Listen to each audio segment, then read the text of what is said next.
ಪ್ರದರ್ಶನದ ಮೂಲಕವಾಗಿ ತೋರಿಸ್ತಾ ಇದ್ದಾರೆ. ಈ ರೀತಿಯಾಗಿ ವಿಜಯೇಂದ್ರ ಸ್ವಾಮಿಗಳು ಮತ್ತೊಂದು ಸಲ ತೋರಿಸಿರತಕ್ಕಂತಹ ತಮ್ಮ ವೈಶಿಷ್ಟ್ಯ. ಇನ್ನೊಂದು ಸಂದರ್ಭದೊಳಗೆ ನೋಡಿ, ವಿಚಿತ್ರವಾಗಿರತಕ್ಕಂತಹ ವಿದ್ಯೆ. ಒಬ್ಬ ಸ್ತ್ರೀ ಅವಳಿಗೆ ಬಂದು ವಿಜಯೇಂದ್ರ ಸ್ವಾಮಿಗಳಿಗೆ ಹೇಳ ಕಳಿಸ್ತಾರೆ, ಎಲ್ಲ ವಿಧವಾಗಿರತಕ್ಕಂತಹ ವಿದ್ಯೆಯಲ್ಲಿ ನೀವು ಪಾರಂಗತರಾಗಿದ್ದೀರಿ ಅಂತ ಹೇಳ್ತೀರಿ, ಕಾಮಶಾಸ್ತ್ರದ ಬಗ್ಗೆ, ಕಾಮಕಲೆಯ ಬಗ್ಗೆ ನಿಮಗೆ ಗೊತ್ತಿದೆಯೇ ಅಂತ ಪ್ರಶ್ನೆ ಕೇಳ್ತಾರೆ. ಇವರಂದ್ರು, ನಾವು ಆಜನ್ಮ ಬ್ರಹ್ಮಚಾರಿಗಳು, ಸರ್ವಥಾ ಕಾಮದ ಸಂಬಂಧ ಸಂಪರ್ಕ ನಮಗಿಲ್ಲ, ಆ ವಿಧವಾಗಿರತಕ್ಕಂತಹ ಪ್ರಸಕ್ತಿ ನಮ್ಮದು ಅಲ್ವೇ ಅಲ್ಲ. ಆದರೆ 64 ಕಲೆಗಳಲ್ಲಿ ಆ ಒಂದು ಕಲೆ ಶಾಸ್ತ್ರ ತತ್ವ ಅನ್ನುವುದಕ್ಕೆ ಶಾಸ್ತ್ರದೊಳಗೆ ಏನು ಹೇಳಿದ್ದಾರೆ, ಎಲ್ಲ ವಿಷಯಗಳ ಬಗ್ಗೆಯೂ ಶಾಸ್ತ್ರದೊಳಗೆ ಹೇಳಿದ್ದಾರೆ. ಯದಿ ಹಸ್ತಿ ತದನ್ಯತ್ರ ಎನ್ನೇ ಹಸ್ತಿ ನ ಕುತ್ರಚಿತ ಧರ್ಮಸ್ಯ ಅರ್ಥಸ್ಯ ಕಾಮಸ್ಯ. ಮಹಾಭಾರತದೊಳಗೆ ಹೇಳ್ತಾರೆ, ಧರ್ಮ ಅರ್ಥ ಕಾಮ ಮೋಕ್ಷ 4 ಪುರುಷಾರ್ಥಗಳನ್ನು ಮಹಾಭಾರತದೊಳಗೆ ಹೇಳಿದ್ದಾರೆ. ಶಾಸ್ತ್ರದ ಮೂಲಕವಾಗಿ ಏನು ತಿಳ್ಕೋಬೇಕೋ ಅಷ್ಟು ತಿಳಿದುಕೊಂಡಿದ್ದೇವೆ ಹೊರತು ಉಳಿದ ವಿಷಯಗಳ ಬಗ್ಗೆ ನಮಗೆ ಯಾವುದೂ ಇಲ್ಲ. ಅದರಿಂದಲೇ ನಾವು ಯಾರನ್ನು ಬೇಕಾದರೂ ಗೆಲ್ಲಬಹುದು ಎಂಬುದಾಗಿ ಹೇಳಿ ಕಳಿಸ್ತಾರೆ. ತಾವು ಸರ್ವಥಾ ಮಾತನಾಡುವುದಿಲ್ಲ. ಆ ರೀತಿ ಹೇಳಿ ಕಳಿಸಿ ತಮ್ಮ ಶಿಷ್ಯನ ಕೈಯಲ್ಲಿ ಒಂದು ಪುಷ್ಪದ ಗುಚ್ಛವನ್ನ ಕೊಟ್ಟು ಆ ಪುಷ್ಪಮಾಲೆಯಿಂದ ಪ್ರಹಾರ ಮಾಡೋದಕ್ಕೆ ಹೇಳ್ತಾರೆ. ಆ ಪುಷ್ಪಮಾಲೆಯಿಂದ ಆ ಸ್ತ್ರೀಯನ್ನ ಪ್ರಹಾರ ಮಾಡಿದ್ದೇ ತಡ ಆ ಸ್ತ್ರೀ ನಾನು ಪರಾಜಿತಳಾಗಿದ್ದೇನೆ ಅಂತ ಹೇಳಿ ದೂರದಿಂದ ನಮಸ್ಕಾರ ಮಾಡಿ ಹೋಗಿಬಿಡ್ತಾಳೆ. ವಿಜಯೇಂದ್ರ ಸ್ವಾಮಿಗಳು ತಾವು ಯಾವ ವಿಧವಾದ ಪ್ರಯತ್ನವನ್ನೂ ಮಾಡದೆ ತಮ್ಮ ಶಿಷ್ಯನಿಂದಲೇ ದೂರದಿಂದ ಪುಷ್ಪಗುಚ್ಛವನ್ನ ಎಸೆಸಿ ಅವಳನ್ನು ಸೋಲಿಸಿ ಕಳಿಸ್ತಾರೆ. ಇದು ದೂರದಲ್ಲಿರತಕ್ಕಂತಹ ಜನರು ಯಾವ್ಯಾವುದೋ ರೀತಿಯಲ್ಲಿ ಅಪಪ್ರಚಾರವನ್ನ ಮಾಡಿ ಇವರ ಬಗ್ಗೆ ಅಲ್ಲದ ಸಲ್ಲದ ಮಾತುಗಳನ್ನು ಆಡ್ಲಿಕ್ಕೆ ಪ್ರಾರಂಭ ಮಾಡ್ತಾರೆ. ನೀವು ಬ್ರಹ್ಮಚಾರಿಗಳು, ಆಜನ್ಮ ಬ್ರಹ್ಮಚಾರಿಗಳು ಅಂತ ಹೇಳಿಕೊಳ್ತೀರಿ, ಕಾಮಶಾಸ್ತ್ರದಲ್ಲಿ ನೀವು ಹೇಗೆ ಗೆದ್ದದ್ದು? ಅನುಭವಿಸದೆ ನೀವು ಗೆಲ್ಲಲಿಕ್ಕೆ ಸಾಧ್ಯ ಇಲ್ಲ, ಆದ್ದರಿಂದ ನೀವು ಹೇಳ್ತಾ ಇರುವುದು ಸುಳ್ಳು ಅಂತ ಒಬ್ಬ ಮಲಯಾಳ ದೇಶದಿಂದ ಬಂದಿರತಕ್ಕಂತಹ ಪಂಡಿತ ಇವರ ಬಗ್ಗೆ ಆಕ್ಷೇಪವನ್ನು ಮಾಡಲಿಕ್ಕೆ ಪ್ರಾರಂಭ ಮಾಡಿದ. ಅವರು ಎಷ್ಟು ಪಾಂಡಿತ್ಯ ಪರಿಪೂರ್ಣರೋ ಅಷ್ಟೇ ಮತ್ತೆ ಪ್ರತಿಭೆಯಿಂದ ಚಮತ್ಕಾರದಿಂದ ಉತ್ತರವನ್ನು ಕೊಡತಕ್ಕಂತಹ ಅದ್ಭುತ ಮೇಧಾಶಕ್ತಿ ಉಳ್ಳವರು ಹೌದು. ನಾಳೆ ನಾಡದ್ದು ಉತ್ತರ ಕೊಡ್ತೇನೆ, 2 ದಿವಸ ತಡೆದು ಬನ್ನಿ ಅಂತ ಹೇಳಿದರು. ಅಷ್ಟು ಹೇಳಿ ಅವರ ಎದುರಿಗೇನೆ ಒಂದು ಸ್ವಚ್ಛವಾಗಿರತಕ್ಕಂತಹ ಬೆಳ್ಳಿ ತಟ್ಟೆ, ಆ ಸ್ವಚ್ಛವಾದ ಅತೀ ಶುಭ್ರವಾದ ಅದೇ ಹೊಸದಾಗಿ ಅಂಗಡಿಯಿಂದ ತಂದ ಬೆಳ್ಳಿ ತಟ್ಟೆಯನ್ನು ಒಬ್ಬ ಶಿಷ್ಯನ ಕೈಯಲ್ಲಿ ಕೊಟ್ಟು ಕಿವಿಯಲ್ಲೇನೆ ಹೇಳಿ ಕಳಿಸ್ತಾರೆ. ಅಂದ್ರೆ ಆ ಪಂಡಿತನಿಗೆ ಬೆಳ್ಳಿ ತಟ್ಟೆ ಕಾಣಿಸಿರಬೇಕು ಅನ್ನೋ ಹಾಗೆ ಅವನ ಎದುರಿಗೆ ಅದನ್ನು ಕೊಟ್ಟು ಕಳಿಸ್ತಾರೆ. ನಾಡದ್ದು ಬನ್ನಿ ಅಂತಾರೆ. ನಾಡದ್ದು ಬರ್ತಾನೆ. ನನ್ನ ಪ್ರಶ್ನೆಗೆ ಏನು ಉತ್ತರ ಬರಲೇ ಇಲ್ಲಲ್ಲ ಅಂದ. ಯಾವ ಶಿಷ್ಯನಿಗೆ ಆ ಬೆಳ್ಳಿ ತಟ್ಟೆ ಕೊಟ್ಟು ಕಳಿಸಿದ್ರೋ ಆ ಶಿಷ್ಯನಿಗೆ ಕೇಳ್ತಾರೆ, ಎಲ್ಲಿ ಹಾಕಿದ್ದೀಯಾ ಬೆಳ್ಳಿ ತಟ್ಟೆಯನ್ನ ಅಂತ. ಬಹಳ ಜುಗುಪ್ಸಿತವಾದದ್ದು. ಆದರೂ ಕೂಡ ಹೊಲಸಿನೊಳಗೆ ಮಲ ಮೂತ್ರ ವಿಸರ್ಜನೆ ಮಾಡ್ತಾರಲ್ಲ ಅಂತಹ ತೆಗ್ಗಿನೊಳಗೆ ಅದನ್ನು ಒಗೆದಿದ್ದೇನೆ ಅಂತ ಹೇಳಿದ. ಅದನ್ನು ತೆಗಿ ಎಂದರು. ಗುರುಗಳ ಆಜ್ಞೆ, ಪಾಪ ತೆಗೆದು ಅದನ್ನು ತೊಳಿ ಎಂದರು. ತೊಳೆದ, ಕೆಂಪಾಗಿತ್ತು. ಪಂಡಿತರೇ, ಈ ಬಿಳಿ ತಟ್ಟೆ ಕೆಂಪು ಹೇಗಾಯಿತು ಅಂತ ಕೇಳಿದರು. ಅವನಂದ, ಬಿಳಿ ತಟ್ಟೆ ಕೆಂಪು ಹೇಗಾಯಿತು ಅಂದ್ರೆ ಆ ಮಲದಲ್ಲಿ ಹೊಲಸಿನೊಳಗೆ ಆ ತರಹದ ಗುಣ ಇದೆ, ಆಮ್ಲ ಇರ್ತದೆ ಅನ್ನೋದಕ್ಕೋಸ್ಕರವಾಗಿ ಬಿಳಿ ಹೋಗಿ ಕೆಂಪಾಗಿದೆ ಅಂತ. ಮಲದಲ್ಲಿ ಆಮ್ಲ ಇದೆ ಅನ್ನೋದು ನಿನಗೆ ಹೇಗೆ ಗೊತ್ತಾಯ್ತು? ತಿಂದು ನೋಡಿದ್ದೀಯಾ ಅಂತ ಕೇಳಿದ್ರು. ಅದೇ ತಿನ್ಬೇಕ್ರಿ, ಹೇಳ್ತಾರೆ ಶಾಸ್ತ್ರದೊಳಗೆ ಇದೆ ಅನ್ನೋದಕ್ಕೆ ಗೊತ್ತಾಗಿದೆ. ನನಗೂ ಹಾಗೆ ಕಾಮಶಾಸ್ತ್ರ ಗೊತ್ತಿದೆ, ನಾನ್ಯಾಕೆ ಅನುಭವಿಸಿ ನೋಡಬೇಕು?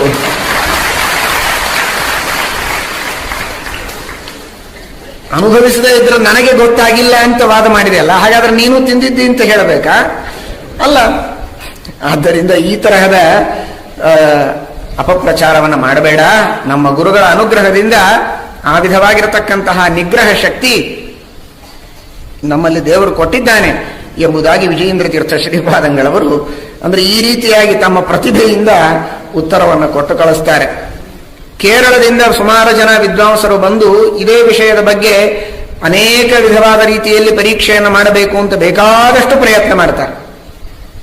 ವಿಜಯೇಂದ್ರ ಸ್ವಾಮಿಗಳ ಬ್ರಹ್ಮಚರ್ಯವನ್ನ ಪರೀಕ್ಷೆ ಮಾಡಬೇಕು ಅಂತ ಸಾಕಷ್ಟು ಪ್ರಯತ್ನ ಮಾಡ್ತಾರೆ.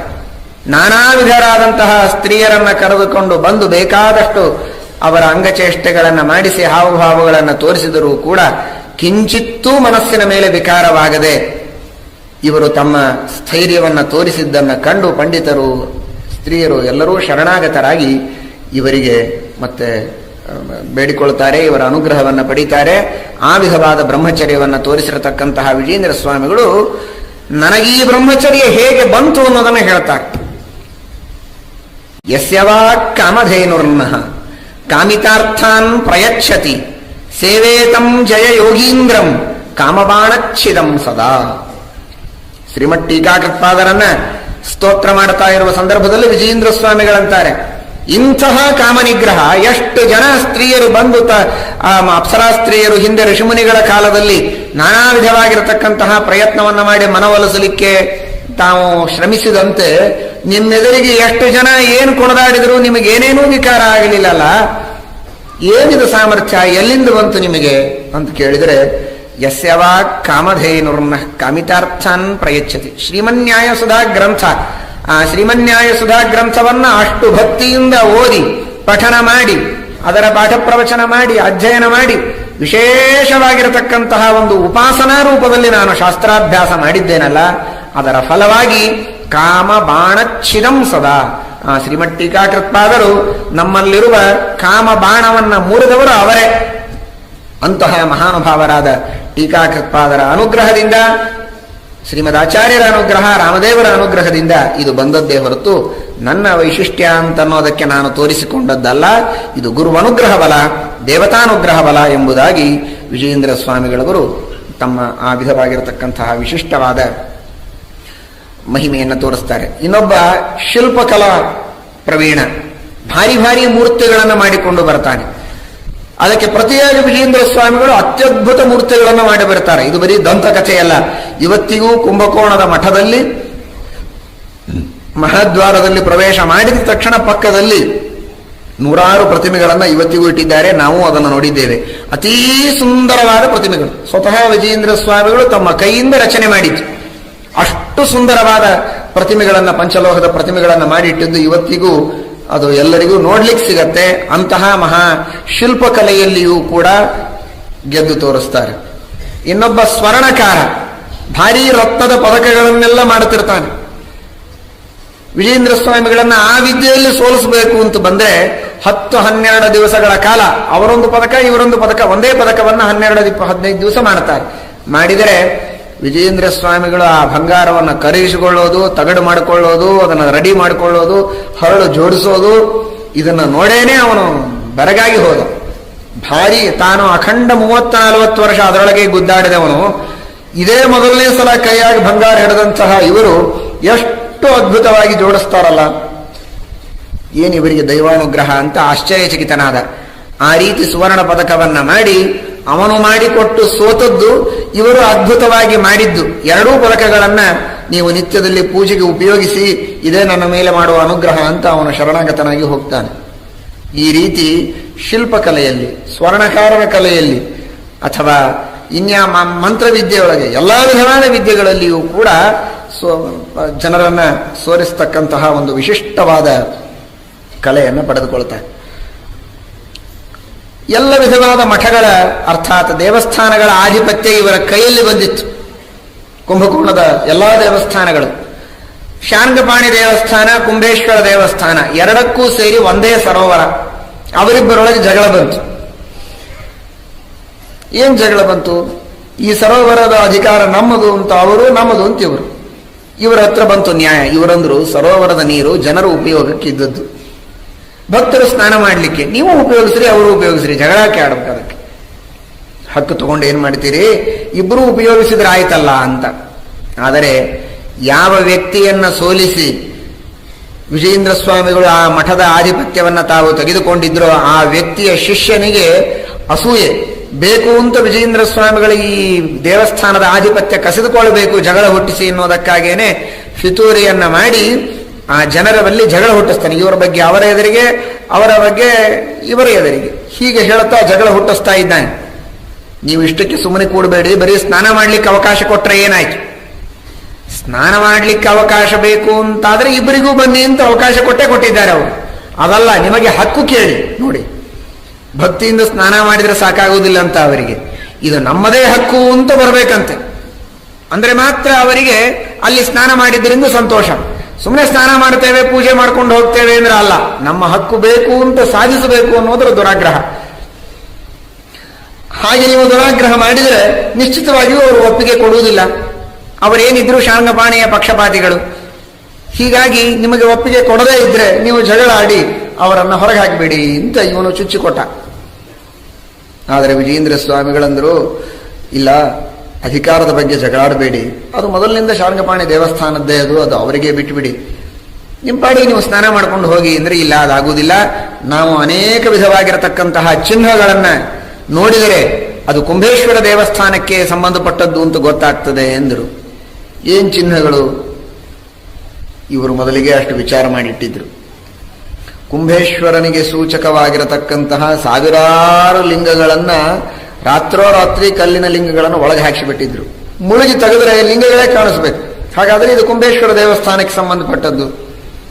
ಶಾರ್ಂಗಪಾಣಿ ದೇವಸ್ಥಾನಕ್ಕೆ ಸಂಬಂಧಪಟ್ಟಿದ್ರೆ ಮತ್ತೆ ರಾಮದೇವರು ಅಥವಾ ವಿಷ್ಣುವಿನ ಪ್ರತಿಮೆಗಳೋ ಶಾಲಿಗ್ರಾಮಗಳೋ ಹನುಮಂತ ದೇವರದ ಚಿಹ್ನೆ ಅಲ್ಲಿ ಸಿಗಬೇಕು.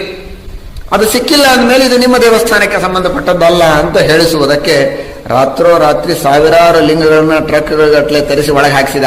ಟ್ರಕ್ ಇದ್ದಿದ್ದಿಲ್ಲ ಅಂತ ಇಟ್ಕೊಳ್ಳಿ, ಬಂಡಿಗಳಿಂದ ತರಿಸಿ ಹಾಕಿದ. ವಿಜೇಂದ್ರ ಸ್ವಾಮಿಗಳು ಏನೂ ಹಾಕ್ಲಿಕ್ಕೆ ಹೋಗ್ಲಿಲ್ಲ. ಅವರು ನೋಡಿದ್ರು, ಬೆಳಿಗ್ಗೆ ಎದ್ದು ಬಂದರು. ಇನ್ನು ಎಲ್ಲರೂ ಮತ್ತೆ ಒಳಗೆ ಮುಳುಗಿ ಏಳತಕ್ಕಂಥವ್ರು, ಅವರ ಪಕ್ಷದವರು ಕೆಲವರು, ಇವರು ಪಕ್ಷದವರು ಕೆಲವರು, ಮಧ್ಯಸ್ಥರು. ಪರೀಕ್ಷೆ ಪ್ರಾರಂಭ ಆಯಿತು.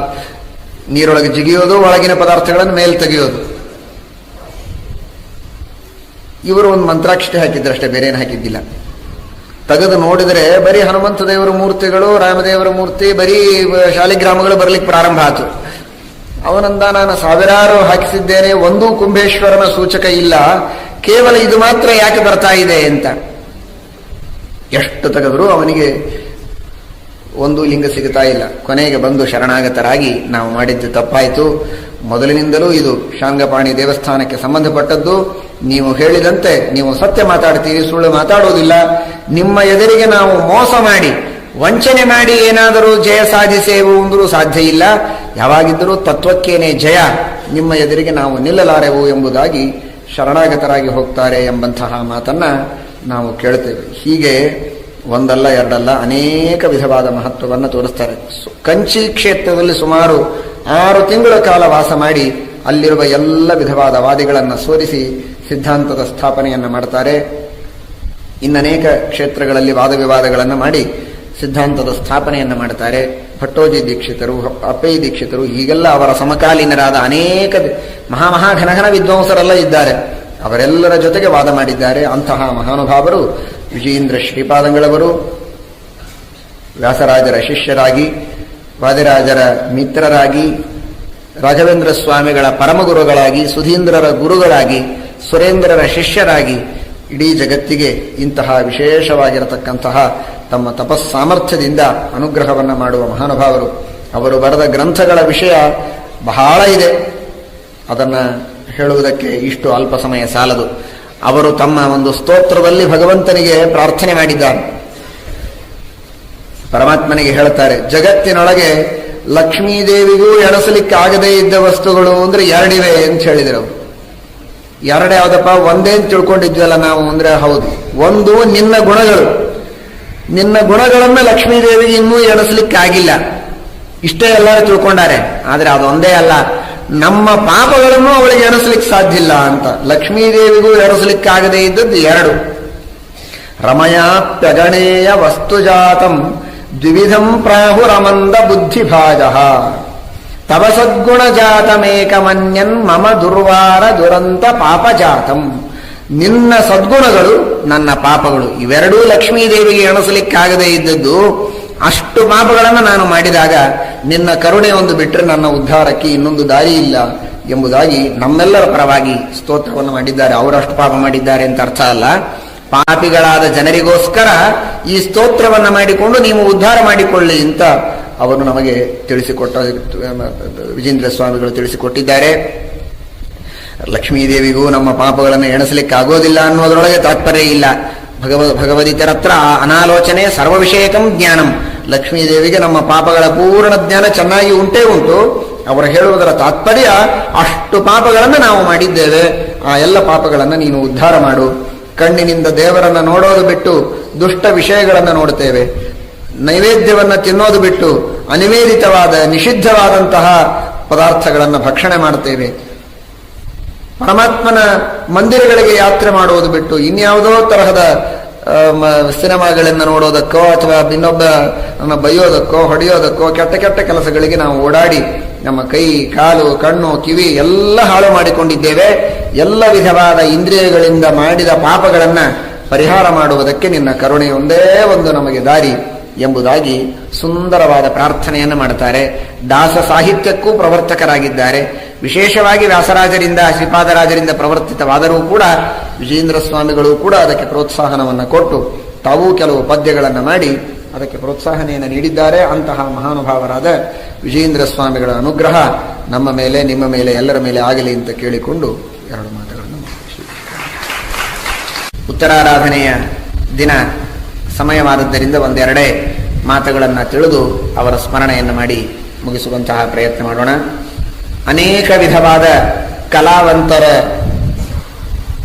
ಕಲೆಗಳನ್ನು ವಿಜಯಿಸಿದಂತಹ ವಿಜಯೇಂದ್ರ ತೀರ್ಥ ಶ್ರೀಪಾದಂಗಳವರ ಪರೀಕ್ಷೆಗೆ ಉತ್ತರ ದೇಶದಿಂದ ಒಬ್ಬ ವ್ಯಕ್ತಿ, ಭಾರೀ ಸಂಗೀತ ಕಲಾವಿದ, ಹಿಂದೂಸ್ತಾನಿ ಸಂಗೀತವನ್ನು ಹೇಳತಕ್ಕಂತಹ ವ್ಯಕ್ತಿ ಬಂದು ಪರೀಕ್ಷೆಯನ್ನು ಮಾಡ್ತಾನೆ. ಭಾರೀ ಹಾಡುಗಳನ್ನು ಹಾಡ್ತಾನೆ, ನಾನಾ ವಿಧವಾದ ರಾಗಗಳನ್ನು ಹೇಳ್ತಾನೆ. ಉತ್ತರ ದೇಶದಲ್ಲಿರತಕ್ಕಂತಹ ತಾನ್ಸೇನ್ ಎಂಬಂತಹ ಭಾರೀ ಪ್ರಸಿದ್ಧನಾದ ಆಗಿನ ಕಾಲದ ಸಂಗೀತಜ್ಞನ ಶಿಷ್ಯ ಅವನು. ನಮ್ಮ ಗುರುಗಳಿಗೆ ಸಮಾನರಾದ ಸಂಗೀತಗಾರರು ಪ್ರಪಂಚದೊಳಗಿಲ್ಲ ಅಂತ ನಮಗೆ ನಂಬಿಕೆ ಇದೆ, ನೀವು ಎಲ್ಲರನ್ನೂ ಸೋಲಿಸ್ತಾ ಇದ್ದೀರಿ ಎನ್ನುವ ಮಾತು ಕೇಳಿ ನಾನು ಬಂದೆ. ಸಂಗೀತ ಕಲೆಯಲ್ಲಿ ನನ್ನನ್ನು ಸೋಲಿಸಿದ್ರೆ ಸಾಕು, ನಮ್ಮ ಗುರುಗಳನ್ನೇನು ಸೋಲಿಸೋದು ಬೇಕಾಗಿಲ್ಲ, ನಿಮಗೆ ನಾನು ಜಯಪತ್ರಿಕೆಯನ್ನು ಕೊಡ್ತೇನೆ ಅಂತ ಅವನು ಹೇಳ್ತಾನೆ. ಎಂದಿಗೂ ಹಾಡು ಹಾಡ್ತಾರೆ ಅಂತ ಕನಸು ಮನಸ್ಸಿನಲ್ಲಿಯೂ ಗೊತ್ತಿರಲಿಲ್ಲ ಜನರಿಗೆ. ಇವರು ಕೇವಲ ತರ್ಕ ಕರ್ಕಶವಾದ ವಾಕ್ಯಾರ್ಥಗಳನ್ನು ಮಾಡುವುದರಲ್ಲಿ ಮಾತ್ರ ಮಲ್ಲರು ಅಂತ ಜನ ತಿಳಿದ್ರೆ, ಆ ಎಲ್ಲ ಜನರನ್ನೇ ಮಳ್ಳರನ್ನಾಗಿ ಮಾಡಿ ವಿಜಯೇಂದ್ರ ಸ್ವಾಮಿಗಳವರು ಅತೀ ಸುಂದರವಾದ ರೀತಿಯಲ್ಲಿ ಗಾನವನ್ನು ಮಾಡ್ತಾರೆ. ಅವನು ಯಾವ ರಾಗ ಹೇಳ್ತಾನೋ ಆ ರಾಗ ಹೇಳ್ತಾರೆ. ಅವನಿಗೆ ಗೊತ್ತಿಲ್ಲದೇ ಇದ್ದ ರಾಗವನ್ನು ಹೇಳಿ ಅವನನ್ನ ಮತ್ತೆ ಸೋಲಿಸ್ತಾರೆ. ಈ ರೀತಿಯಾಗಿ ಅವನ ಸಂಗೀತದ ಪರಾಭವವನ್ನು ಮಾಡಿ ಅವನಿಂದ ಜಯಪತ್ರಿಕೆಯನ್ನು ತೆಗೆದುಕೊಳ್ತಾ ಇರುವಾಗ ಒಬ್ಬ ವ್ಯಕ್ತಿ ಎದ್ದು ನಿಂತಾನೆ, ನೀವು ಬರೀ ಹಿಂದೂಸ್ತಾನ ಸಂಗೀತವನ್ನು ಸೋಲಿಸಿರಬಹುದು, ನಾನು ಕರ್ನಾಟಕ ಸಂಗೀತವನ್ನು ಬಲ್ಲಂತಹ ವ್ಯಕ್ತಿ, ನಮ್ಮ ಸಂಗೀತವನ್ನು ನೀವು ಚೆನ್ನಾಗಿ ಹಾಡಿ ನಮ್ಮನ್ನು ಸೋಲಿಸಿದರೆ ಆಗ ಮಾತ್ರ ನಿಮಗೆ ನಿಜವಾದ ಸಂಗೀತ ಪಿತಾಮಹ ಅಂತ ನಾವು ಹೇಳಬಹುದು, ಇಲ್ಲದೇ ಇದ್ರೆ ಇಲ್ಲ ಅಂತ ಹೇಳಿದ. ಹಾಗೆ ಆಗಲಿ ಎಂದರು. ಬೇಕಾದ ಹಾಗೆ ಸಂಗೀತವನ್ನ, ಕರ್ನಾಟಕ ಸಂಗೀತವನ್ನು ಹೇಳಿದರು. ಹೇಳೋದಷ್ಟೇ ಅಲ್ಲದೆ ಕೆಲವು ರಾಗಗಳನ್ನು ಹೇಳಿದರೆ ಆ ಸಂಗೀತದಲ್ಲಿ ಆ ವಿಧವಾದಂತಹ ಅದ್ಭುತವಾದ ಶಕ್ತಿ ಇದೆ. ನಮ್ಮ ಭಾರತೀಯವಾದ ಪ್ರಾಚೀನ ಕಲೆಗಳಲ್ಲಿರತಕ್ಕಂತಹ ನಿಜವಾದ ಒಂದು ಶಕ್ತಿ, ಆ ತಪಸ್ಸು ಇನ್ನು ಇವತ್ತಿನ ಅತ್ಯಂತ ಅರ್ವಾಚೀನವಾದ ಹುಚ್ಚು ಸಂಗೀತದೊಳಗೆ ಕೇವಲ ಆಢ್ಯತೆ ಇರಬಹುದು, ಆಡಂಬರ ಇರಬಹುದು, ಆದರೆ ಅದರೊಳಗೆ ಸತ್ವ ಇಲ್ಲ. ಆ ಸಂಗೀತವನ್ನು ಭಕ್ತಿಯಿಂದ ಹೇಳಿದರೆ ಆ ರಾಗದ ಶಕ್ತಿ, ಆ ಧ್ವನಿಯಲ್ಲಿರುವಂತಹ ಶಕ್ತಿ, ಪರಮಾತ್ಮ ಆ ಧ್ವನಿಯಲ್ಲಿ ಒಂದು ಶಕ್ತಿಯನ್ನು ಇಟ್ಟಿದ್ದಾನೆ. ಆ ಶಕ್ತಿಯಿಂದ ಪ್ರಕೃತಿಯಲ್ಲೇನೆ ವಿಕಾರ ಮಾಡಬಹುದು. ಅಂತಹ ಶಕ್ತಿಯನ್ನು ಧ್ವನಿಯಲ್ಲಿ ದೇವರಿಟ್ಟಿದ್ದಾನೆ, ಶಬ್ದಗಳಲ್ಲಿ ತುಂಬಿದ್ದಾನೆ ಪರಮಾತ್ಮ. ಅದನ್ನ ಸಾಧನೆ ಮಾಡಬೇಕಾಗತ್ತೆ, ತಪಸ್ಸಿನಿಂದ ಸಾಧಿಸಬಹುದು. ಅಮೃತ ವರ್ಷಿಣಿ ಅಂತ ಒಂದು ರಾಗವನ್ನ ಹಾಡ್ತಾರೆ. ಒಳ್ಳೆ ಬಿಸಿಲು ಪ್ರದೇಶ ಕುಂಭಕೋಣ, ಒಳ್ಳೆ ಬೇಸಿಗೆ. ವಿಜಯೇಂದ್ರ ಸ್ವಾಮಿಗಳು ಆ ಅಮೃತ ವರ್ಷಿಣಿ ರಾಗದಲ್ಲಿ ಹಾಡು ಹಾಡಿದರೆ ಮಳೆ ಸುರಿಯಲಿಕ್ಕೆ ಪ್ರಾರಂಭವಾಯಿತು. ಕುಂಭಕೋಣದಲ್ಲಿ ಮಾತ್ರ, ಸುತ್ತಮುತ್ತಲೂ ಬಿಸಿಲು. ಇವರು ಹಾಡೋವರೆಗೆ ಮಳೆ, ಹಾಡು ನಿಲ್ಲಿಸಿದರೆ ಮಳೆ ನಿಂತು. ಆ ಶಬ್ದದೊಳಗಿರತಕ್ಕಂತಹ ಶಕ್ತಿ, ಶಬ್ದ ಪ್ರತಿಪಾದ್ಯನಾದ ಭಗವಂತನಲ್ಲಿ ಇವರು ಮಾಡುವ ಭಕ್ತಿ, ಇದರ ಪರಿಣಾಮವಾಗಿ ಪ್ರತಿಯೊಬ್ಬ ಜನರಿಗೆ ಮಳೆಯನ್ನು ತರಿಸಿ ಅನುಗ್ರಹ ಮಾಡುತ್ತಾರೆ. ನಾರದರು ಒಂದ್ಸಲ ಹೇಳಿದರಂತೆ, ನನಗೆ ಸಮಾನರಾದ ಸಂಗೀತಗಾರರೇ ಪ್ರಪಂಚದಲ್ಲಿ ಇಲ್ಲ ಅಂತ. ಇನ್ಯಾರ ಮುಂದೋ ಹೇಳಿದ್ರೆ ನಡೀತಿತ್ತು. ಹೋಗಿ ಹೋಗಿ ಹನುಮಂತ ದೇವರ ಮುಂದೆ ಹೇಳಿದ್ರಂತೆ. ಹೌದಾ, ಹಾಗಾದ್ರೆ ಹಾಡು ಅಂದ್ರಂತೆ. ಗಂಟೆಗಟ್ಟಲೆ ಹಾಡಿದರ ಮೇಲೆ ನಾನೊಂದು ಸ್ವಲ್ಪ ಹಾಡ್ತೇನೆ ಕೇಳು ಅಂತ ಹನುಮಂತ ದೇವರು ಹಾಡ್ಲಿಕ್ಕೆ ಪ್ರಾರಂಭ ಮಾಡಿದ್ರು. ಹಾಡೆಲ್ಲ ಮುಗಿತು. ಮತ್ತೆ ಹಾಡು ಶುರು ಮಾಡಿ ನೀವು ಅಂತ. ಸರಿ, ಇಂಥ ತಂಬೂರಿಯನ್ನು ತೆಗೆದುಕೊಳ್ಳಬೇಕು ಅಂತ ಹೋದ್ರೆ ತಂಬೂರಿ ಬರ್ತಾನೆ ಇಲ್ಲ. ಯಾವ ಕಲ್ಲಿನ ಮೇಲೆ ಕುಳಿತು ಇವರು ಹಾಡು ಹಾಡ್ತಾ ಇದ್ರು ಆ ಕಲ್ಲು ಕರಗಿ ತಂಬೂರಿ ಒಳಗೆ ಸಿಕ್ಕೋಗಿದೆ. ಕಲ್ಲನ್ನೇ ಕರಗಿಸುವಂತಹ ಹಾಡುಗಳನ್ನು ಹಾಡುವಂತಹ ಪದ್ಧತಿ ಇದೆ, ರಾಗಗಳಲ್ಲಿ ಆ ಶಕ್ತಿ ಇದೆ. ಹನುಮಂತ ದೇವರಿಗೆ ಏನು ಕೇಳಬೇಕು? ಕಲ್ಲಿನಂತಹ ಮನಸ್ಸುಳ್ಳ ಸಮಸ್ತ ಜನರ ಮನಸ್ಸನ್ನೇ ಕರಗಿಸಿ ಭಕ್ತಿಯ ರಸವನ್ನು ಹರಿಸ್ತಕ್ಕಂತಹ ಆ ಮಹಾನುಭಾವರಿಗೆ ಈ ಕಲ್ಲನ್ನು ಕರಗಿಸೋದೇನು ದೊಡ್ಡದಲ್ಲೇ ಅಲ್ಲ. ಆದರೂ ಕೂಡ ನಮ್ಮ ದೃಷ್ಟಿಯಲ್ಲಿ ಅದು ವಿಚಿತ್ರ, ಅದ್ಭುತ. ಹಾಗೆ ಕಲ್ಲು ಕರಗಿಸುವ ಹಾಡುಗಳು, ಮಳೆ ಸುರಿಸುವ ಹಾಡುಗಳು, ಬೆಂಕಿಯನ್ನ ಆರಿಸುವ ಹಾಡುಗಳು, ಬೆಂಕಿಯನ್ನ ಹಚ್ಚುವ ದೀಪಕ ರಾಗ ವಿಜೇಂದ್ರ ಸ್ವಾಮಿಗಳು ಹಾಡುತ್ತಾರೆ. ದೀಪಕ ರಾಗವನ್ನು ಹಾಡಿದರೆ ಆ ಎಲ್ಲ ವಿಧವಾದ ಬತ್ತಿಗಳನ್ನು, ಪ್ರಣತಿಗಳನ್ನು ಹಚ್ಚಿಟ್ಟಿದ್ದಾರೆ. ಯಾವ ದೀಪ ಇಲ್ಲ, ಕಡ್ಡಿಪಟ್ನ ಇಲ್ಲ, ಏನೂ ಇಲ್ಲ. ಇವರು ಕೇವಲ ದೀಪಕ ರಾಗ ಹಾಡೋದರಿಂದಲೇ ದೀಪಗಳೆಲ್ಲ ಹಚ್ಚಿಕೊಂಡಿವೆ. ಹೀಗೆ ಆ ಸಂಗೀತ ಕಲೆಯಲ್ಲಿ ತಮ್ಮ ಅದ್ಭುತವಾದಂತಹ ಪಾಂಡಿತ್ಯವನ್ನು ತೋರಿಸ್ತಾರೆ. ಶಿಲ್ಪಕಲೆಯಲ್ಲಿ ತಮ್ಮ ಅದ್ಭುತವಾದ ಪಾಂಡಿತ್ಯವನ್ನು ತೋರಿಸಿದ್ದಾರೆ ಅಂತ ಅನ್ನೋದನ್ನು ನೀವು ಕೇಳಿದಿರಿ.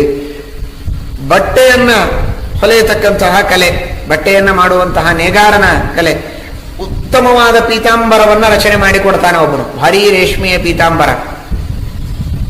ಅವನು ಮಾಡಿದ 2ನೇ ಕ್ಷಣಕ್ಕೆ ನರಸಿಂಹದೇವರು ಪ್ರಹ್ಲಾದರಾಜರಿಗೆ ಅನುಗ್ರಹ ಮಾಡತಕ್ಕಂತಹ ಹಿರಣ್ಯಕಶಿಪುವಿನ ಸಂಹಾರ ಮಾಡಿದ ಚಿತ್ರವನ್ನ ತೋರಿಸುವ ಉತ್ತಮವಾದ ಜರಿ, ಆ ಜರಿಯೊಳಗೆ ನರಸಿಂಹದೇವರ ಚಿತ್ರ, ಪ್ರಹ್ಲಾದರಾಜರ ಚಿತ್ರ, ಆ ವಿಧವಾದ ಜರಿಯಿಂದ ಕೂಡಿದ ಶ್ರೇಷ್ಠವಾದ ಪೀತಾಂಬರವನ್ನ ಅದೇ ಕ್ಷಣಕ್ಕೆ ಅವನ ಪದಾರ್ಥಗಳನ್ನೇ ಬಳಸಿ ವಿಜೇಂದ್ರ ಸ್ವಾಮಿಗಳು ಮಾಡಿ ತೋರಿಸ್ತಾರೆ ಸಭೆಯ ಮಧ್ಯದಲ್ಲಿ.